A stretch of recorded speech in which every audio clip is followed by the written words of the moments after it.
The reason you don't like them is because you're not on their level.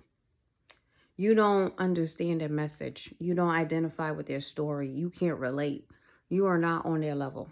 And let me tell you my story. I have never been a big fan of Beyonce Knowles, but she is now my cheerleader. Do you understand? When I'm feeling down, when I'm feeling like, oh my goodness, I need to be encouraged to push on, I put on some Beyonce. This woman motivates me. This woman tells me, Barbara, keep going. You got this. One of my favorite songs right now is Alien Superstar. I'm one of one. I'm the only one. You cannot compete with me. And I'm telling you, she feeds that weak area in me, because when you're trying to change your life, like I got stuff going on in my personal life and in my professional life. If you've been watching the federal government, that affects me. Okay. And so I still got to get up and do what I need to do because I got responsibilities. I have no one else to fall back on. And so when I feel tired, when I feel weak, when I feel like, why am I doing all this? I listen to some Beyonce. She gets me going. You understand? Another person is Joel Osteen. I know it's kind of weird. Like you listen to Beyonce, you listen to Joel Osteen. I get what I get when I need it. Okay. So every Sunday I'm listening to Joel Osteen.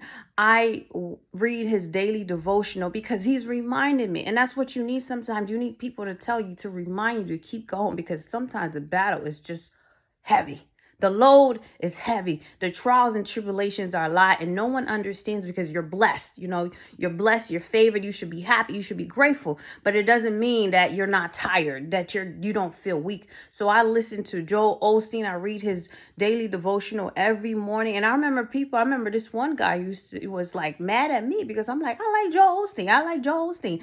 And they're like, you talking about the prosperity gospel? You know, is one of those Christian believers. And he was like, you listening to them? And I'm like, no, this man, I tell you, like I tithe, I give money because he empowers me so much. He gives me so much encouragement, so much motivation. And I'm reading his 31-day, I declare, and everything he says, it's like, this is what I need to hear. And so you may not like them because you're not on their level. You're not ready to receive what they have to give you. And so what I would encourage you to do is don't curse them, bless them. Say, Lord, bless their mission, bless their purpose, because we all have a purpose here. You may not like it, you may not understand it, but we all have a purpose here. When I listen to Beyonce, especially when I'm in my car, that's when I do all my best thinking. I'll listen to her. I'm telling you, I can walk on water. I'm serious. I'll go through any hell, any fire, because she put a battery in my back. And so give people a chance. You may just not be on their level.